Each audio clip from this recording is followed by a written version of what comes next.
Now, it has been praised by Prince Charles and publicly supported by many prominent British Asians. But an investigation by Channel 4 News reveals that amongst the beneficiaries of money raised by the aid organisation Sewa International are Hindu extremists behind a campaign of violence in India.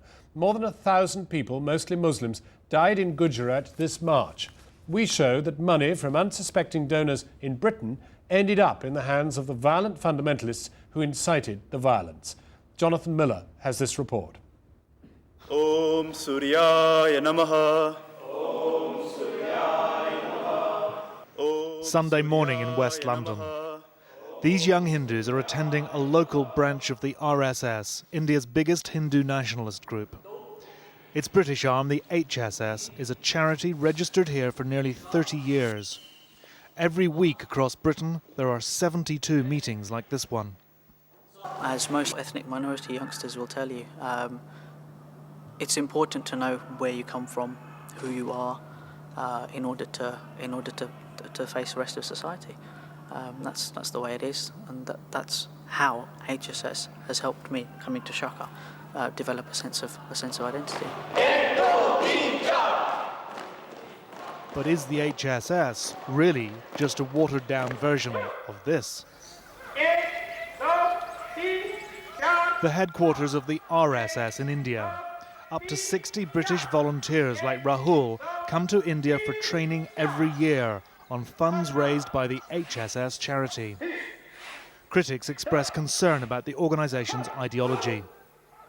The RSS is like a fascist youth movement, like Black Shirts or something like that, but perhaps with deeper roots in Black Shirts, because RSS has been there now for nearly 75 years plus. In that time, the RSS has evolved a unique and some say potentially lethal philosophy. The core ideas of the RSS are based on an ideology called Hindutva or Hindu nationalism. Now, this was an idea formed in the 1920s, and at the root of it is the idea that India has to be an exclusive Hindu nation-state in which minorities must demonstrate unconditional love and obedience to the nation. If they don't, then they're to be either converted forcibly or removed. So, for example, one popular Hindutva slogan is that Muslims in India have only two places, Pakistan or Kabristan meaning the graveyard. In March, the burning alive of 58 Hindu pilgrims by a Muslim mob in Gujarat enraged Hindu nationalists. It boils up my blood. Hindus in India have gone through a period of very humiliating subjugation for past 700 years. We are prepared to forgive for that. We cannot forget it. The Hindu nationalist backlash was immediate. In the Indian state of Gujarat, more than 2,000 Muslims were killed and several 100,000 displaced, in the worst communal disturbance since partition. Several inquiries, including one by the British High Commission, saw the hand of the RSS and its associated organisations behind the violence. Back in Britain, Channel 4 News has learned how Special Branch responded to the Gujarat violence. They started a watching brief on the HSS. In addition, the Charity Commission was alerted to allegations that money raised for the HSS in Britain might fund communal violence in India. In September, they announced a formal investigation into the Leicester-based charity. This is focusing on Sewa International, the HSS's welfare and relief arm, which raises millions for Indian emergencies and development. Our concern is to make sure that any charity directs its funds properly to that charitable cause, to the good cause it exists to promote, and to make sure that they're not misleading donors during the process. So we want to make sure that there's a very clear line between the money that's given here in the UK in this case and the needy people in very urgent need of assistance and help in Gujarat. For 3 months, Channel 4 News has been investigating the activities of the HSS, how they raise money and what they do with it. A powerful, destructive earthquake caused one of the biggest catastrophes in history. This appeal for earthquake victims in Gujarat last year raised more than £4 million and could hardly have been more high profile. Entire It earned the generations praise of the have Prince been of Wales, destroyed, whose and office wrote that families have the been Prince wiped continues out. to be most impressed by the Thousands of excellent bodies work being remain done by buried Sewa under the International. Sewa recruited 4 peers as patrons, including President of the Liberal Democrat Party Lord Dalakia, and Cabinet Minister Paul Boateng attended a fundraising event. Please send your donations. Many donors are unaware that Sewa International is part of the HSS. That's because Sewa is not actually registered as a charity. It simply borrows the HSS charity registration number. Among those who now feel deceived is Lord Adam Patel of Blackburn, one of the patrons in its earthquake appeal. Well, I was absolutely shocked. Absolutely shocked. They were involved directly or indirectly in many communal riots. They were involved in destroying the Ayodhya mosque. So I said, what's going on? Have I landed my name to the wrong organization? It does seem that the organisation, for all its links with the HSS, the RSS, does indeed do good work. Well, I have never ever been to the Gujarat. And if they did, some good work, yes, I congratulate them. But their association with, these sort of organizations, I don't approve it. In August, Lord Patel wrote a letter demanding details of Sewa International's links to Hindu nationalist groups in India. When he did not receive answers, he resigned. So just what is the money raised by Sewa used for in India? And what is its connection with Seva's parent organisation, the HSS, and the extremist activities of the RSS in India? I've logged on to the Sewa International website here, where you can donate money online by credit card.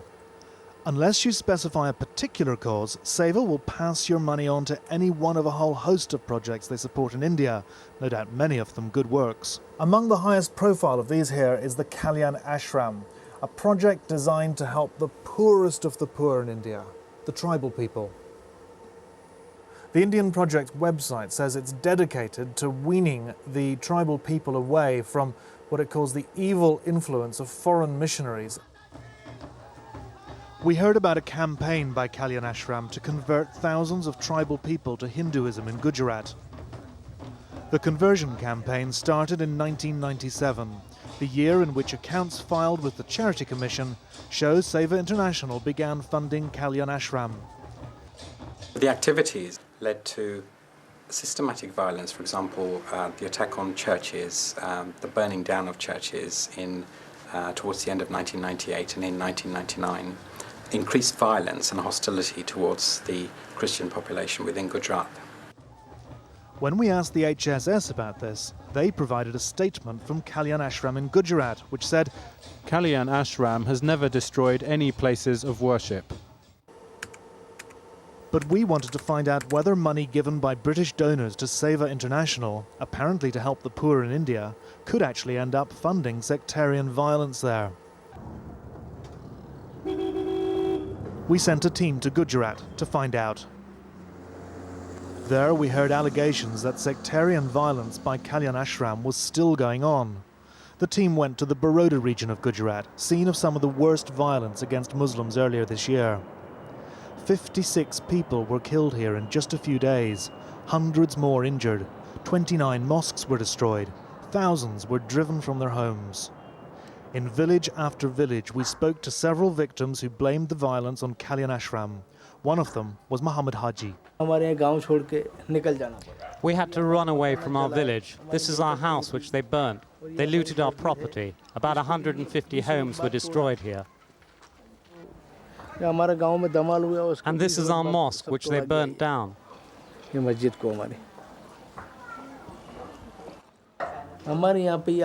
had no fight, quarrel, problem of any sort with the tribals. We used to live peacefully with them. That night, a Hindu activist close to Kalyan Ashram told us the inside story of the organisation Sewa International funds from Britain. We've had to protect his identity. He told us the local Kalyan Ashram boss had orchestrated the attacks in Muhammad Haji's area.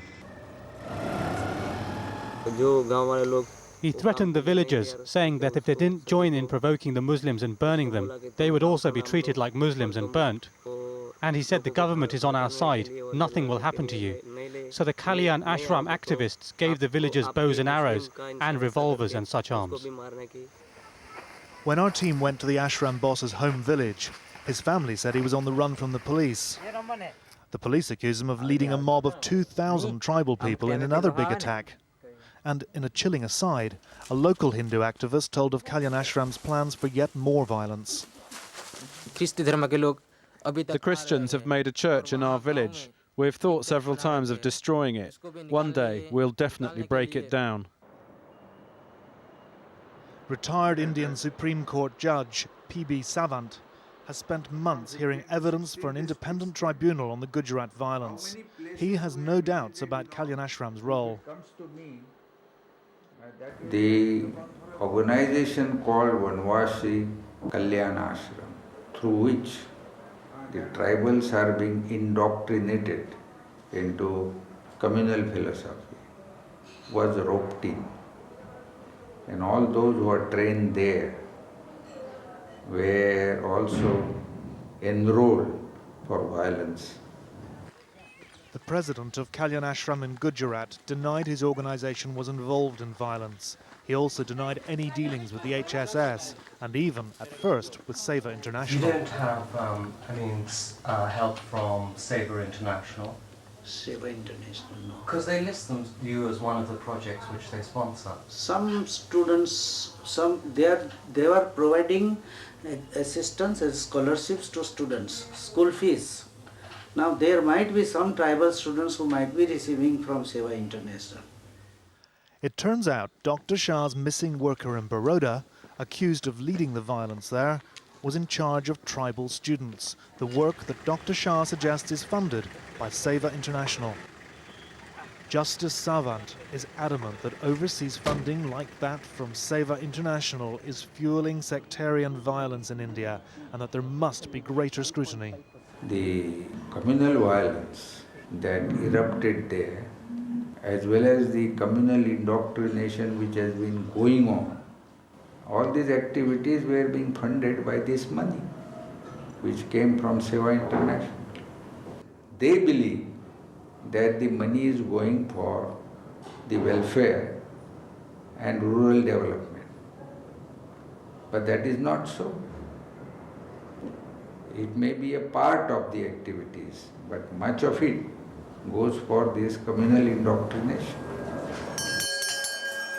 Back in Britain, Channel 4 News spoke to a number of donors to Sewa International who were surprised by its links to violence. A Bradford businessman who gave £7,000. With that knowledge, there's no way one would have actually contributed anything at all. We are not allied to or affiliated to or support any extremist organisation of any sort. A Wellingborough councillor who helped raise £30,000. Money was raised by schools, by other fundraising activities. I don't think people would have given money knowing that the money was going to the RSS in India. But in Leicester, the HSS National Secretary says the charity can't be held to account for what happens in India. We totally condemned any violence or any intimidation or any course of coercion that would have taken place on any human being, wherever he is. I totally condemn it. We raise funds in this country in total good faith and hand over to the connected parties, not only in India, but for other purposes as well. And once the funds are given away, it's not always physically, humanly possible to keep a track. The HSS remains a British registered charity, eligible for tax breaks, respected by the establishment, and a recipient of local authority money. Channel 4 News has compiled a list of councils who funded the HSS and Sewa International. The HSS all the time confident that political correctness would guarantee a steady flow of funds. The host society, the British white society, does not understand enough about this and they don't want to interfere. they feel it would be racist to stop this kind of fundraising. Who are they to stop, RSS raising money here? They're so worried about the charge of racism. They suspend their critical judgment.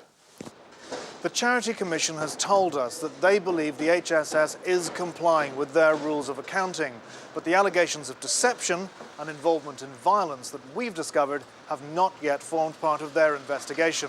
Tomorrow, we will be presenting them with this dossier of evidence obtained in compiling our report. Jonathan Miller, Channel 4 News at the Charity Commission in London. Over to Christian again now.